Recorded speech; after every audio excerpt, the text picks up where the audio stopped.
Le Québec va mieux, la situation économique et financière s'améliore, les résultats de nos actions sont positifs et rassurants. En retrouvant l'équilibre budgétaire, nous retrouverons notre liberté de faire nos choix. Les nouvelles sont encourageantes en ce qui concerne le redressement des finances publiques. Les données montrent une amélioration graduelle de la situation financière du gouvernement. Bien, revenons à cette mise à jour économique du ministre des Finances du Québec, Carlos Letao. On vous en donnait les grandes lignes tout à l'heure. Le gouvernement qui maintient le cap vers l'atteinte de l'équilibre budgétaire. Le pire est fait, dit même le ministre Letao. 85 % des mesures nécessaires au redressement des finances publiques sont maintenant identifiées. Est-ce que le ministre a mis ses lunettes roses? Michel, les Québécois, donc, pourront-ils souffler un peu? Est-ce que le pire est vraiment derrière nous maintenant? Vous qui êtes à l'Assemblée nationale, qui avez suivi ça aujourd'hui. Bien, le pire n'est pas encore arrivé. C'est-à-dire que toutes ces coupures-là qui ont été identifiées n'ont pas encore frappé les gens ou les organismes qui vont être touchés. C'est la partie la plus facile qui a été faite, si on peut dire, dans la mesure où, là, on a aligné des colonnes de chiffres, on a identifié des endroits où on voudrait couper, mais maintenant, il s'agit de couper là, dans la réalité des choses. Vous savez, je ne sais pas, là, ça fait plusieurs fois qu'on essaie de réduire la rémunération et les effectifs dans la fonction publique. Ça n'a jamais marché. Là, on nous dit que ça va générer des centaines de millions, mais il faudra voir. La réforme des structures dans la santé, M. Barrette nous dit que ça va être très payant, mais on n'a pas encore vu cet argent-là. Les commissions scolaires, on ne sait pas si ça va donner de l'argent ou si ça va en coûter. Bref, c'est loin d'être assuré. On le saura, dans le fond, dans un an et demi, au 31 mars 2016, si vraiment on a atteint l'objectif. Daniel, tous les partis s'entendent en fait pour dire qu'il faut remettre de l'ordre dans les finances publiques, mais que c'est une opération nécessaire. Mais est-ce qu'on va un peu trop vite et trop loin? Est-ce qu'on n'aurait pas pu attendre un peu? Ouais, bien, écoutez, il y a des gens cet après-midi qui disaient pourquoi ne pas attendre un an, peut-être un peu plus, avant de rêver d'atteindre l'équilibre budgétaire. Sauf que, est-ce que le gouvernement a vraiment les moyens d'atteindre, vous l'avez dit, tous s'entendent pour dire qu'il faut assainir les finances publiques, que ce serait irresponsable de ne pas s'y atteler. Est-ce qu'il y a des dangers? Oui, la question que vous posez est pertinente. Danger de brusquer les gens, d'y aller trop rapidement avec des conséquences sociales que vous connaissez. Danger aussi de trop retirer d'argent d'une économie extrêmement fragile. Certains parlent même d'une récession si on va trop loin. Danger aussi de créer une sorte de chaos administratif avec tous ces changements qui surviennent tout d'un coup, de toutes parts et de tous côtés. Le problème, c'est que le gouvernement n'a pas le choix. Vaut mieux le faire en début de mandat pour des raisons politiques que vous connaissez. Et s'il ne le fait pas, il y a le danger aussi de se faire taper sur les doigts sérieusement par les agences de crédit. Mais Tacha, est-ce qu'il n'y a pas un danger de se mettre la population à dos? Parce qu'encore une fois, les contribuables vont beaucoup contribuer. 262 millions là, qui vont devoir contribuer dans les annonces d'aujourd'hui. Oui, ce qui est intéressant, c'est que le gouvernement met tout le monde à dos.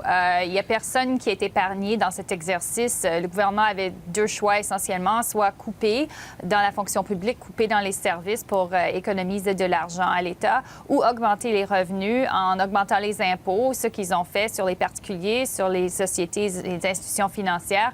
Ils ont essayé, je pense, d'éparpiller la douleur un petit peu partout, ce qui rend tout le monde frustré. Et on va voir dans 3 ans si les gens auraient oublié cet exercice et la douleur qui s'en vient avec. Je pense que si l'économie s'améliore, oui, mais autrement, ils vont dire que c'était le mauvais choix. Écoute, il reste à voir. Moi, je pense que c'est certainement pas un exercice de création d'emplois, ça c'est sûr, parce que les impôts, ça va nuire à cela.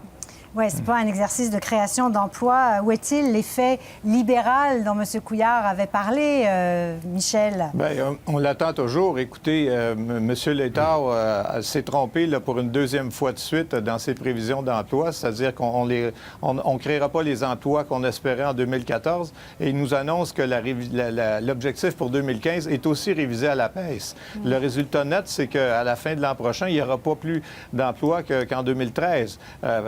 de sorte que, et c'est là le danger, c'est que si la reprise n'arrive pas, on ne pourra pas couper des milliards comme ça pendant des années parce que on a beau atteindre le déficit théoriquement, disons, en 2015-16, bien en 16-17, on ne pourra pas recommencer à couper encore si l'économie ne génère pas les revenus suffisants. Alors, ce qu'on entend aujourd'hui de la bouche de M. Létard, au plan de la relance économique, c'est beaucoup plus inquiétant que rassurant. Daniel? Et l'autre coup de Jarnac qui peut arriver et tomber sur la tête du gouvernement du Québec comme sur la tête des gouvernements des autres provinces, c'est au niveau de la péréquation.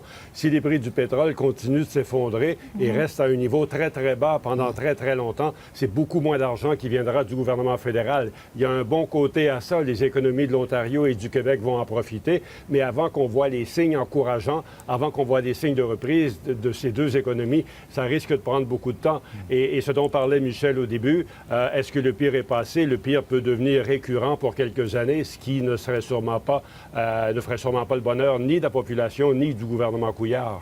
Bon, c'est jamais facile, évidemment, de vendre, entre guillemets, l'austérité, mais la grogne a commencé, la grogne sociale a commencé. Plusieurs dénoncent l'absence de dialogue avec la population. On semble vouloir imposer ces compressions. Tacha, comment est-ce que le gouvernement va-t-il parvenir à calmer le jeu?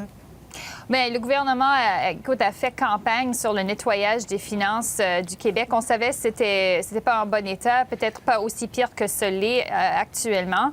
Alors, la population a voté pour ce ménage. On n'aime jamais le ménage quand il s'en vient. D'ailleurs, on a vu l'austérité dans les pays européens. C'est la même sorte de grogne qui s'installe.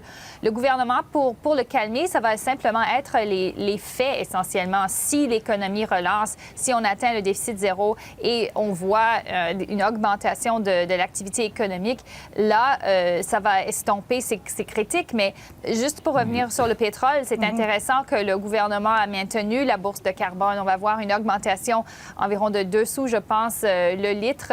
Tandis que le prix est bas, peut-être ça ne va pas faire si mal. Mais quand même, c'est un choix de société.